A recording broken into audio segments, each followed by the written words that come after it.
सोचना है आपको। एक जानता हूं मैं एक माँ को, ऐसी माँ जिसने अपने बच्चे को पढ़ाया लिखाया, योग्य बनाया, विधवा हो गई थी, एक औलाद थी, उसका पति कैंसर से तड़प तड़प के मरा था, अकेली हो गई, निराधार हो गई, वह कुछ नहीं बचा उसके जीवन में, सब कुछ बिखर गया। एक पति के जाने से नारी की जिंदगी बिखर जाती है, ध्यान रखना। एक बात याद रखना,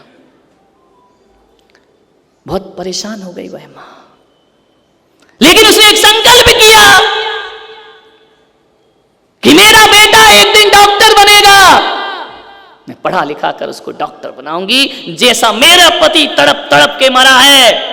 मैं नहीं चाहती कि किसी और का पति तड़प तड़प के मरे, वो संस्कार, वो आदर्श दूंगी कि कहीं कोई बीमारी से तड़प रहा हो तो मेरा बेटा उसकी सेवा करेगा। डॉक्टर बनाना इतना आसान नहीं है। जो भी उसके पास पति का धन था सब बेटे को पढ़ाने में लगा दिया, मकान बेच दिया उसने,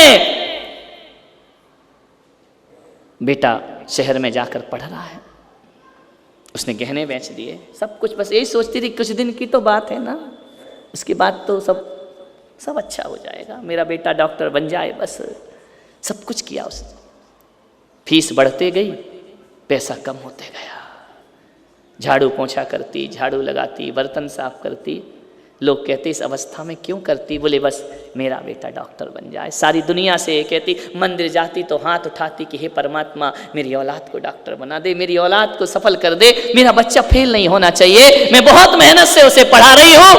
खेती में जाती, मजदूरी करती, बेटे को पढ़ाती लिखाती, सब कुछ करती, हर अरमान को वह पूरा करती। बेटे को भेज दिया और एक दिन बेटा बहुत बड़ा डॉक्टर बन गया, इतना बड़ा डॉक्टर, नाम हो गया उस शहर में उसका। एक दिन मां बीमार पड़ गई, मां ने कहा, बहुत बीमार, गांव के लोगों ने कहा देख तेरा बेटा इतना बड़ा डॉक्टर है, जा शहर में चली जा उसके पास। मां ने कहा मैं जा तो सकती हूं, लेकिन मेरे पास इतना बड़ा शहर है, मेरे पास एड्रेस नहीं है, उसका पता नहीं है। ऐसी मां जो तुम्हारा एड्रेस बनती है, उस मां के पास बुढ़ापे में तुम्हारा एड्रेस नहीं है। उस मां ने कहा मेरे पास पता नहीं है। गांव वालों ने कहा कि पागल है क्या, बहुत बड़ा डॉक्टर है, नाम ले देगी रिक्शे वाले से, तो उसके नर्सिंग होम में तुझे छोड़ करके आ। इतना बड़ा डॉक्टर? बोले हाँ। इतना बड़ा आदमी बन गया है? बोले हाँ। तो बोली मैं जाऊं तो, लेकिन मेरे पास जाने के लिए पैसे नहीं है। जिसने सब कुछ बेचकर तुम्हें डॉक्टर बनाया, वो डॉक्टर बन के बेटा उस माँ की सुध नहीं लिया करता है। उसके पास वक्त नहीं, उसके पास समय नहीं है। गया, गांव के लोगों ने कहा हम चंदा इकट्ठा करते हैं, तुझे ट्रेन में बिठा देंगे, तू चली जाना। चली गई अस्पताल, गांव से शहर।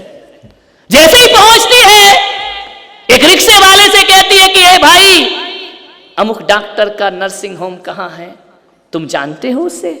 अरे रिक्शे वाले ने कहा अम्मा कौन नहीं जानता उसको, पूरा शहर जानता है, नंबर 1 डॉक्टर इस शहर का, बहुत बड़ा उसका नर्सिंग होम है, बहुत बड़ा अस्पताल है उसका। इतना बड़ा? बोले हाँ। बोले देखो वो कोई और होगा, मेरा बेटा नहीं होगा। अरे बोले बेटा बेटा नहीं जानते, लेकिन जिसका तू नाम बता रही है ना, वो वही डॉक्टर है, चल हम तुझे छोड़ देते हैं। ले गए, बिठाया, आंखें फटी की फटी रह गई। बोले यही डॉक्टर का घर है? इतना बड़ा बंगला, इतना बड़ा बंगला, इतना बड़ा अस्पताल। डरी डरी सी जा रही है माँ, शायद यही है या कोई और है। बेल बजाई, दरवाजा खुला, बेटा निकल के आया। उसने कहा माँ तू कैसे आ गई यहाँ? उसने कहा बेटा तू कहाँ रह रहा है? बोले ये घर देखना, देख माँ ये अपना अस्पताल है, देख माँ ये अपना घर है, इतना सब कुछ किया तूने। माँ की आंखें भर आई। माँ ने कहा बेटा आज तूने मेरी मेहनत सार्थक कर दी, आज मैं बहुत किस्मत वाली माँ हूं, तेरे जैसे बेटे को जन्म दिया। मैं समझ गई तूने मेरी मजबूरी का फायदा नहीं उठाया, मैंने मजदूरी करके तुझे पढ़ाया लिखाया, मेरे बच्चे आज तूने मेरे दूध की लाज रखी है, तेरे जैसे बेटे किस्मत वालों को प्राप्त हुआ करते। बेटे ने कहा माँ ज्यादा बात मत कर, अंदर चल, चल भोजन कर। जाए देसी भोजन ले गए अंदर। पानी पी। माँ तू इतनी दूर आ कैसे गई? अरे बोले आ गई बेटा, बहुत बीमार हूं मैं, मुझे खांसी चल रही है, मुझे बहुत सारी बीमारियां लगी हुई है। तो माँ तूने पहले क्यों नहीं बताया? मेरे पास तेरा फोन नंबर नहीं, मेरे पास तेरा मकान नंबर नहीं। चल माँ मैं तेरा इलाज करूंगा, ज्यादा अब चिंता करने की जरूरत नहीं है। माँ ने कहा तू इलाज कर देगा मेरा? बोले बिल्कुल इलाज करूंगा माँ। इतने में एक ऊपर से सीढ़ियों से उतरते हुए एक महिला आई। उसने देखा, उस महिला ने कहा ये कौन है? बोले मेरी माँ है। तुम्हारी माँ है? बोले हाँ। तो माँ ने पूछा बेटा ये कौन है? बोले माँ तेरी बहू है। बेटा तूने शादी कर ली? हाँ माँ, सब कुछ जल्दी में हो गया, हम कॉलेज में पढ़ते थे ना, टाइम नहीं बचा, सब जल्दी जल्दी में। माँ ने कहा बेटा तूने मुझे याद भी नहीं किया। माँ छोड़ना, हो गया तो हो गया, हो गई शादी, बड़े विरोध थे, बड़ा विवाद था, शादी हो गई हमारी। माँ ने कहा कोई बात नहीं बेटा, मैं रहूं या ना रहूं तेरा घर बस गया, मैं दुआएं देती हूं, तुझे ध्यान रखना। आपसे इतना कहता हूं, इतना ही मेरा आपसे निवेदन है कि मुश्किलें तमाम आएंगी, मुश्किलें तमाम आएंगी, जिंदगी में मुश्किलें तमाम आएंगी। माँ की दुआ ले ले, बहुत काम आएंगी, ध्यान रखना। बोले माँ शादी हो गई जल्दी जल्दी। माँ ने कहा कोई बात नहीं, बहू है ना, चल तेरा इलाज करता हूँ, नर्सिंग होम में तुझे एडमिट करता हूँ। एडमिट किया, इलाज किया। माँ तो उसी दिन ठीक हो गई जिस दिन बेटा ने कहा कि ये मेरा अस्पताल है, मेरा घर है। उसी दिन माँ ठीक हो गई। माँ ने कहा बेटा मैं ठीक हूँ। बोले नहीं माँ तेरा पूरा इलाज होगा, पूरी जांच होगी, सब कुछ होगा। पूरा इलाज हुआ, सब कुछ हुआ। 8 दिन माँ अस्पताल में रही, माँ पूरी ठीक हो गई। मैं बताऊं, दवाओं से नहीं, वो बेटे के प्यार से ठीक हो रही थी, ध्यान रखना। मैं आपसे कहता हूं कि बुढ़ापे में माँ बाप को कुछ नहीं चाहिए, सिर्फ औलाद का प्यार चाहिए। कभी विदेश जाना तो सोचना, एक बार विचार करना, कभी जाना विदेश में तो पत्नी से पूछना, बोल तेरे लिए क्या लेकर आऊं? तो पत्नी कहेगी मेरे लिए मोबाइल लेकर के आना। भाई से पूछना तेरे लिए क्या लेकर आऊं? वो कहेगा अच्छी घड़ी लेकर के आना। बहन से पूछना क्या लेकर आऊं? वो कहेगी मेरे लिए अच्छे कपड़े लेकर के आना, बेहतरीन।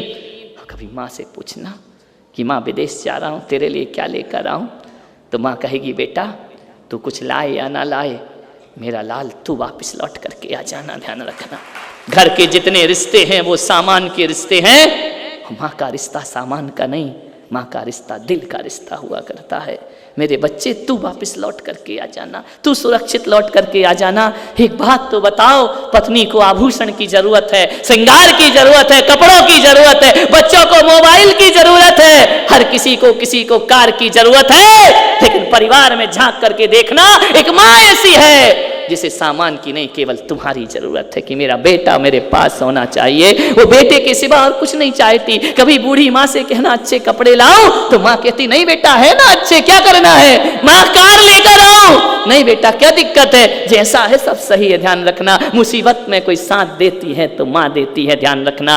हमने ये तो सुना है कि बच्चों से ना बने तो बच्चे अलग हो जाते हैं, पत्नी से ना बने तो तलाक हो जाती है, लेकिन आज तक किसी माँ ने अपनी औलाद को तलाक नहीं दी होगी, ध्यान रखना। अरे गरीबी में भी साथ रहती है और अमीरी में भी माँ साथ निभाया करती है। वह खुद गीले में सो के बच्चे को सूखे में सुलाती है और खुद भूखी रहकर औलाद को रोटी खिलाया करती है। यदि एक रोटी घर में हो, बेटा भूखा हो तो माँ बेटे को खिलाती है। बेटा कहता है माँ तू खा ले, नहीं आज चतुर्दशी है, आज मेरा उपवास है, आज मैं नहीं खाऊंगी, ध्यान रखना।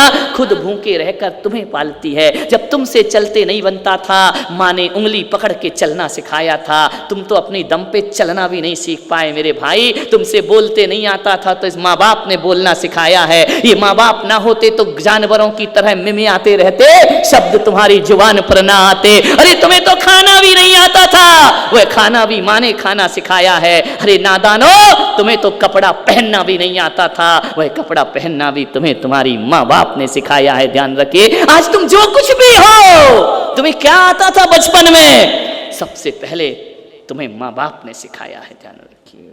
मान्यवर इलाज हुआ, बेटे ने कहा माँ तू पूरी तरह से ठीक है, ये सारी रिपोर्ट है। मैं ठीक हो गई? बोले हाँ। माँ ने पकड़ा बच्चे को, उसका माथा चूम लिया कि बेटा तेरे जैसी औलाद दुनिया में किसी को नहीं मिल सकती है। उसने कहा माँ एक काम कर। बोले क्या? तो बोले पूरी तरह ठीक हो गई, अब तू गांव वापस चली जा। माँ ने सुना गांव वापस चली जाऊं? क्यों बेटा?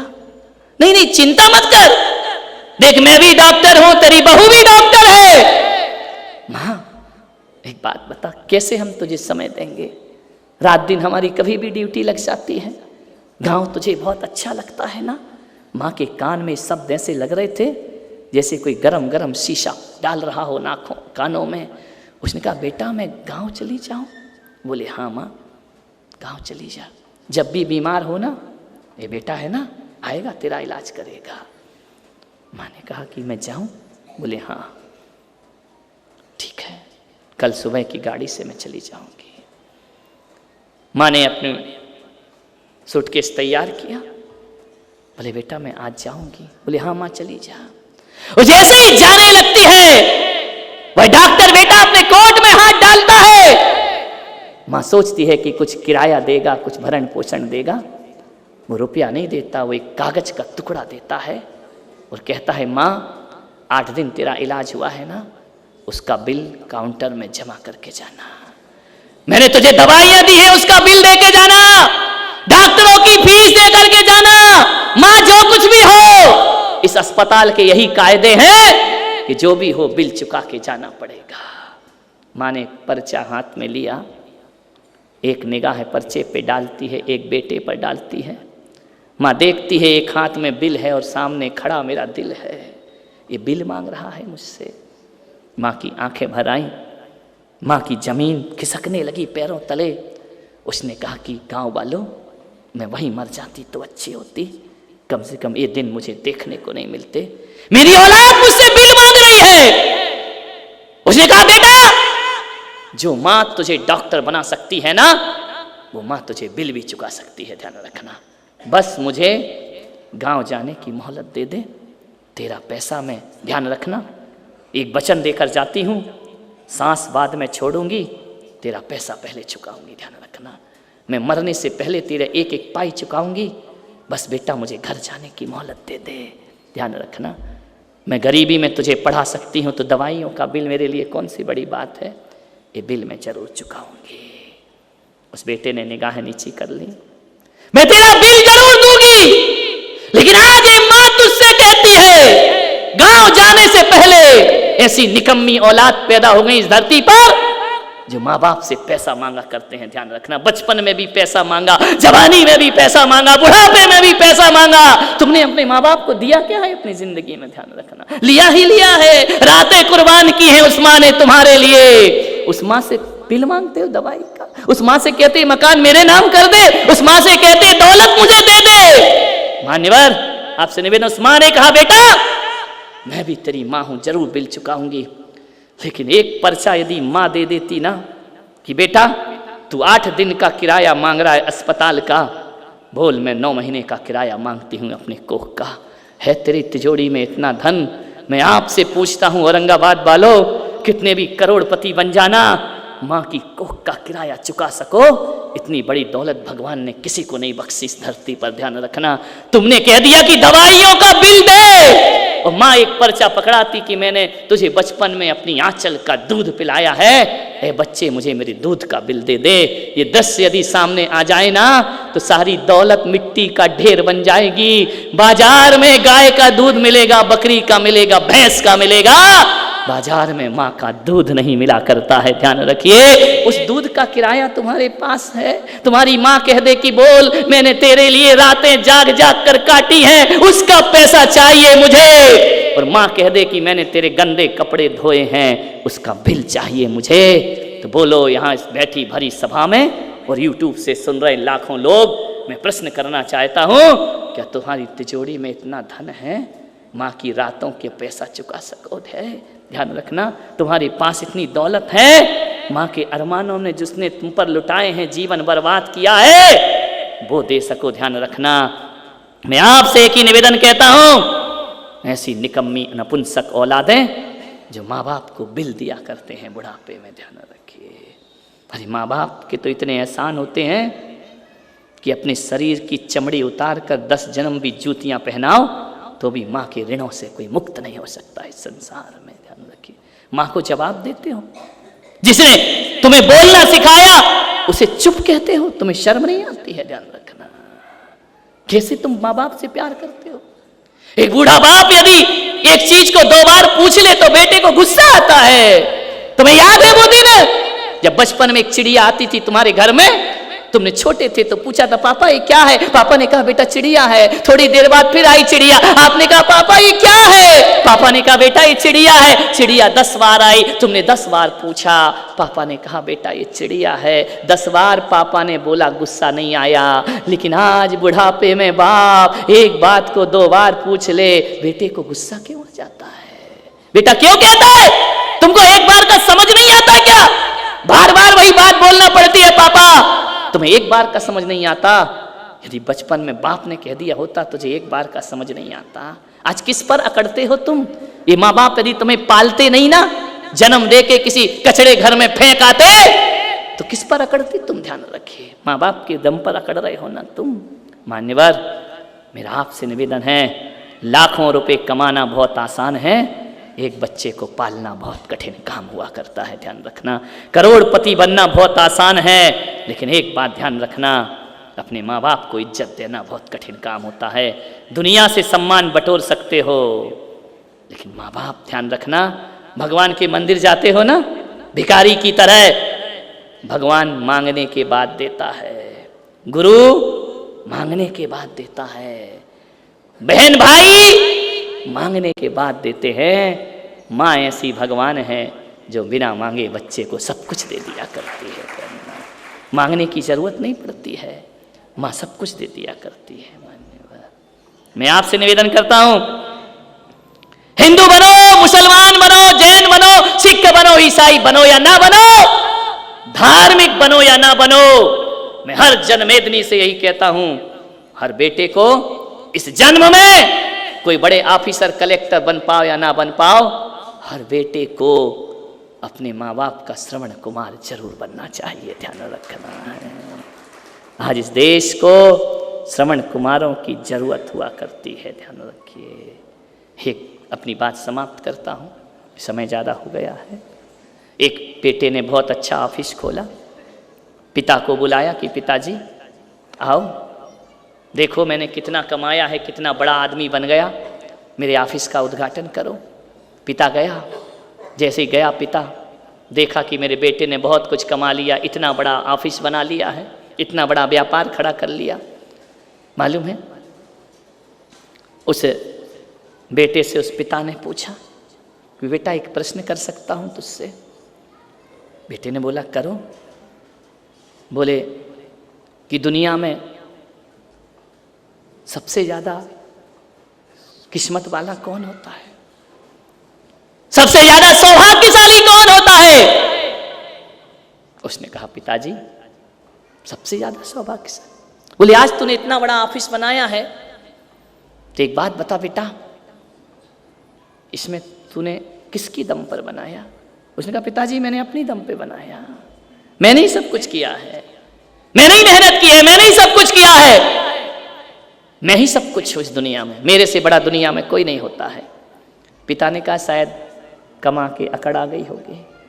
पिता को किसी और उत्तर की अपेक्षा थी, बेटे ने कोई और उत्तर दे दिया।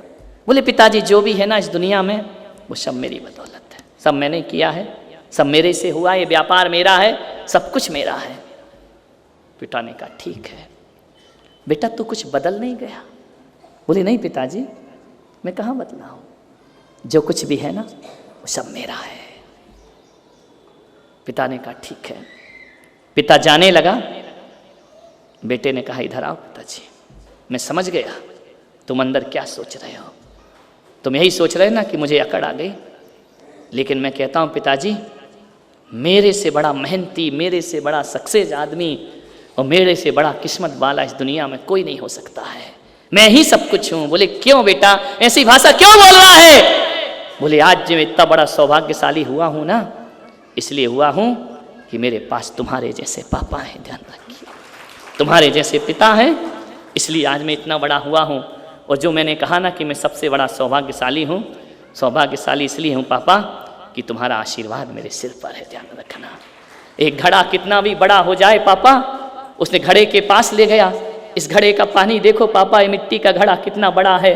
बेटा तू इतना बड़ा हो गया, बोले मैं घड़े के बराबर बड़ा हो गया हूं, लेकिन एक बात याद रखना पापा, घड़ा कितना भी बड़ा हो जाए उसके मुंह पे जो ढक्कन होता है ना बहुत छोटा होता है। लेकिन पापा ये बड़े घड़े की कीमत घड़े से नहीं होती है, ये ढक्कन इसके ऊपर नहीं होता ना तो आज ये पानी घड़े का पानी पीने लायक ना बचता। आप, मैं घड़ा हूं, आप मेरे सिर पर रखा हुआ ढक्कन है, और आपने मेरे ऊपर बैठ करके जैसे इस घड़े के पानी में कचरा ना गिर जाए ये ढक्कन का काम हुआ करता है, और बेटे की जिंदगी बर्बाद ना हो जाए ये बाप का काम हुआ करता है, ध्यान रखना। आप भले ढक्कन की तरह छोटे हैं, लेकिन मेरी कीमत मेरी चौड़ाई से नहीं, आपकी ऊंचाई से मेरी कीमत हुआ करती है। आप मेरे सिर पर आकर बैठे हैं पापा, मेरे से बड़ा सौभाग्यशाली धरती पर मैं कह सकता हूं कि इतने सौभाग्यशाली तो आप भी नहीं होंगे जितना मैं हूं कि मुझे तुम्हारे जैसे पिता प्राप्त हुए हैं। मान्यवर, मैं आपसे निवेदन करता हूं 4 घंटे 6 घंटे पत्नी को दो, बच्चों को दो, लेकिन एक निवेदन आपसे है, घर जब लौट करके आओ ना आधा घंटे अपने माँ बाप को दिया करो, आधा घंटे, बस केवल आधा घंटे दिया करो कि माँ तू कैसी है, सारे दिन इंतजार करती है वो तुम्हारा। 2 शब्द नहीं बोल सकते हो, मत लाना नए कपड़े, मत लाना आभूषण, कभी माँ से जाके पूछते हो माँ तूने खाना खाया, माँ तूने भोजन किया? माँ तो 10 फोन लगाती है, बेटा तूने खाया या नहीं खाया, एक बार पूछना। और एक काम कर लेना, आपसे इतना ही निवेदन है, ये पुलक सागर करता है, जब तुमसे खाते नहीं बनता था तो माँ ने ग्रास बना के खिलाया था, जब लौट कर घर आओ तो एक नियम ले लेना, जब तक अपनी माँ के मुंह में एक गिलास नहीं रखूंगा तब तक मैं भोजन ग्रहण नहीं करूंगा, ध्यान रखना। वो गिलास उस माँ के लिए अमृत का काम करेगा, वो गिलास उस माँ के लिए बहुत बड़ी चीज। बहुओं से भी मेरा निवेदन है, तुम घूमने जाती हो ना, बाजार जाती हो, घूमने जाती हो, मैंने देखा है रास्ते में विहार करते एक थम्सअप की वो आती कोल्ड ड्रिंक्स पीते हो है ना, कितना प्रेम जताती है वहां बैठ करके। कोल्ड ड्रिंक्स की एक बोतल होती है, 2 पाइप होते हैं, यहाँ से पति पीता है वहां से पत्नी पीती है, ध्यान रखना। ऐसा होता है या नहीं? मुझे एक्सपीरियंस नहीं है। माणिक भाव देखा तो होगा ना? बोले क्यों? बोले जूठा खाने से प्यार बढ़ता है। वाह, आपसे निवेदन है, 2 पाइप होते हैं ना, मैं बहू से निवेदन करूंगा आज एक काम करना, पति के साथ तो रोज एक बोतल में 2 पाइप लगा के पीती हो, घर में जाना एक बोतल रखना, कहना अम्मा जी आओ प्यार हम भी बांटें, पति से ही प्यार नहीं बांटना है, एक पाइप से बहू पिए और एक पाइप से सासू पिए, उस घर में स्वर्ग होने में ज़्यादा देर नहीं लगा करता है। अरे बोले नहीं महाराज ये नहीं हो सकता। मैंने कहा क्यों? बोले मेरी मम्मी के कोल्ड ड्रिंक्स का त्याग है। अरे मैंने कहा जैनियों की बहुओं, कोल्ड ड्रिंक्स का त्याग है, दूध का त्याग थोड़ी, लस्सी का त्याग थोड़ी है। ध्यान रखना, थोड़ा सा प्रेम जताने का प्रयास करो। मैं जानता हूं कि आप अपने माँ बाप से बहुत प्यार करते हैं, आप किसी से कितना भी प्यार करते रहो, प्यार का जब तक इजहार नहीं होता है ना तब तक वो प्यार प्यार नहीं लगा करता है। मन के भावों को हर कोई नहीं पढ़ सकता है, ध्यान रखिए। मन के भावों को प्रदर्शित करने का प्रयास करिए, रखने का प्रयास करिए। आपसे इतना ही निवेदन है, बुढ़ापे में माँ बाप को, आज के प्रवचन का सार इतना ही है, कुछ नहीं चाहिए, 2 वक्त का समय चाहिए अपने बेटे से कि मेरा बेटा मेरा सुख दुख पूछे, मेरा बेटा एक बार मुझसे पूछ ले माँ तू कैसी है। इतना पूछ लोगे ना, मैं कहता हूँ इससे बड़ा उपहार माँ के लिए कोई दूसरा नहीं हुआ करता है। इतना तो पूछ लो माँ तू कैसी है। मान्यवर, बातें बहुत हैं, माँ पर इतना विषय है कि मैं साल भर भी बोलूँ तो कम नहीं पड़ने वाला, क्योंकि माँ कोई विषय नहीं हुआ करती है, माँ तो जिंदगी की सांस हुआ करती है, ध्यान रखना। मैं आपसे इतना ही निवेदन कर रहा हूँ कि सभी लोग मेरी इस बात का प्रयास करें, जिन जिन के बुजुर्ग वृद्धाश्रम में हों, जो मुझे सुन रहे हैं, वजह कुछ भी हो, मेरे प्रवचन और मेरा बोलना सार्थक करना है तो आज ही जाना और अपने माँ बाप को वापस अपने घर ले आना। कहना माँ ये तेरी जगह नहीं, चल तेरी जगह कोई और है, वो तेरा घर है, वो तेरा परिवार है। बहुओं से निवेदन करता हूँ कि आप भी एक दिन सास बनोगी, आपको भी कोई एक दिन विसार देगा। वह कर्म लौट कर ना आए, जाओ अपनी सासुओं की सेवा में लग जाओ, ध्यान रखना। और इसलिए मत लगना कि इसके बदले मुझे कुछ चाहिए। अरे दौलत मिले या ना मिले, प्यार मिल गया ना, तो प्यार दोगे तो प्यार अपने आप लौट करके तुम्हारे जीवन में आएगा, ध्यान रखिए। यह जीवन की सार्थकता है। आज हमारे बीच